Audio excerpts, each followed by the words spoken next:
നമസ്കാരം. നമ്മൾ ഇന്നിവിടെ പഠിക്കാൻ പോകുന്നത് ലെഗസി, വരവ് ചെലവ് കണക്ക്, തേയ്മാനം, കിട്ടാക്കടം, കൊടുക്കാനുള്ള ചെലവുകൾ, വർഷാന്ത്യ കണക്കുകൾ, balance sheet, grouping and marshalling തുടങ്ങിയ അക്കൌണ്ടിംഗിലെ പ്രധാനപ്പെട്ട പദങ്ങളെക്കുറിച്ചും ആശയങ്ങളെക്കുറിച്ചുമാണ്.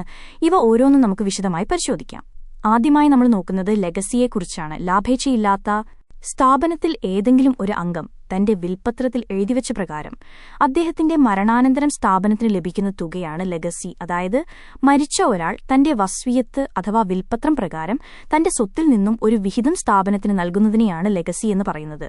ഇത് പലപ്പോഴും വലിയ തുകയായിരിക്കും. ആയതിനാൽ ഇത് പൊതുവെ മൂലധന വരുമാനമായി ബാലൻസ് ഷീറ്റിൽ ബാധ്യത ഭാഗത്ത് രേഖപ്പെടുത്തുന്നു. എന്നാൽ ചെറിയ തുകയാണ് ലഭിക്കുന്നതെങ്കിൽ അതിനെ ലാഭനഷ്ടക്കണക്കിന് വരുമാനമായി കണക്കാക്കാവുന്നതാണ്.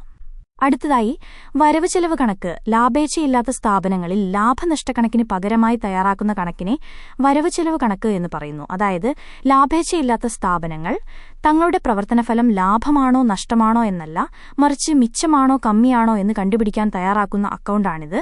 ഇത് ഒരു നോമിനൽ അക്കൗണ്ടാണ്. ഇതിന് രണ്ട് വശങ്ങളുണ്ട്: ഡെബിറ്റ് വശവും ക്രെഡിറ്റ് വശവും. ചെലവുകളും നഷ്ടങ്ങളും ഡെബിറ്റ് വശത്തും വരവുകളും നേട്ടങ്ങളും ക്രെഡിറ്റ് വശത്തും രേഖപ്പെടുത്തുന്നു.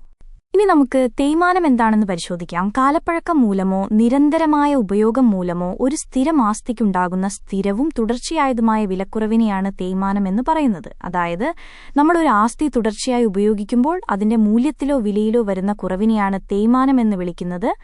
ബിസിനസിനെ സംബന്ധിച്ചിടത്തോളം തേയ്മാനം ഒരു നഷ്ടമായതുകൊണ്ട് അത് അക്കൗണ്ടിൽ ഡെബിറ്റ് ചെയ്യുന്നു.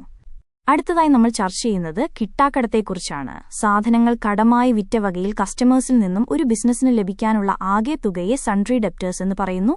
ഇതിൽ കിട്ടില്ലെന്ന് ഉറപ്പായ തുകയെ കിട്ടാക്കടം എന്ന് പറയുന്നു. അതായത് സാധനങ്ങൾ കടത്തിന് കൊടുത്തതിൽ ഇനി ഒരിക്കലും തിരികെ കിട്ടില്ല എന്ന് ഉറപ്പായ തുകയെയാണ് കിട്ടാക്കടം എന്ന് പറയുന്നത്. ഇത് ബിസിനസ്സിനൊരു നഷ്ടമായതിനാൽ അക്കൗണ്ടിൽ ഡെബിറ്റ് ചെയ്യുന്നു. ഇനി കൊടുക്കാനുള്ള ചെലവുകൾ എന്താണെന്ന് നോക്കാം.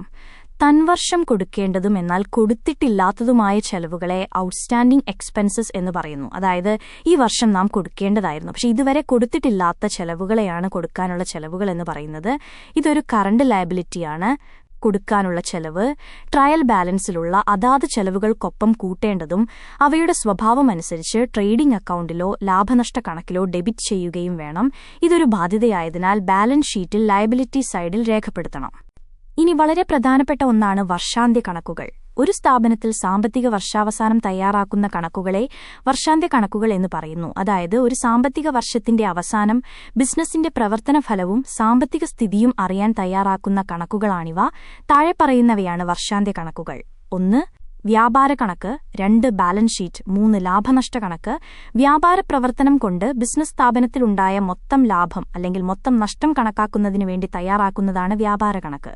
തുടർന്ന് എന്താണ് ബാലൻസ് ഷീറ്റ് എന്ന് നോക്കാം.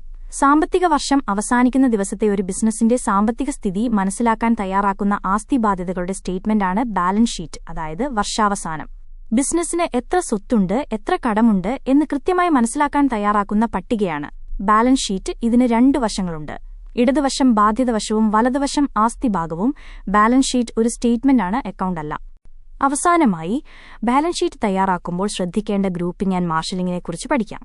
ബാലൻസ് ഷീറ്റിൽ ഒരേ സ്വഭാവമുള്ള ഇനങ്ങൾ ഒരേ ഹെഡിൽ എഴുതുന്നതിനെ ഗ്രൂപ്പിംഗ് എന്ന് പറയുന്നു. അതായത് ഗ്രൂപ്പിംഗ് എന്നതുകൊണ്ട് ഉദ്ദേശിക്കുന്നത് ബാലൻസ് ഷീറ്റിൽ ഒരേ സ്വഭാവമുള്ള ഇനങ്ങൾ ഒരേ ഹെഡിൽ എഴുതുന്നതാണ് ഗ്രൂപ്പിംഗ്.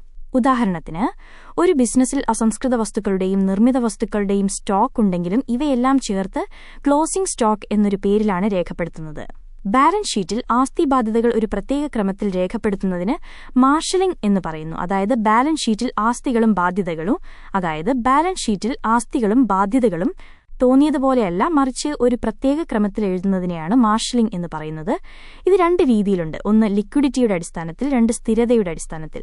അങ്ങനെ നമ്മൾ ഇന്നിവിടെ ലെഗസി, വരവ് ചെലവ് കണക്ക്, തേയ്മാനം, കിട്ടാക്കടം, കൊടുക്കാനുള്ള ചെലവുകൾ, വർഷാന്ത്യ കണക്കുകൾ, balance sheet, grouping and marshalling തുടങ്ങിയ അക്കൗണ്ടിംഗിലെ പ്രധാനപ്പെട്ട ഭാഗങ്ങളെല്ലാം പരമാവധി പഠിക്കാൻ ശ്രമിച്ചു.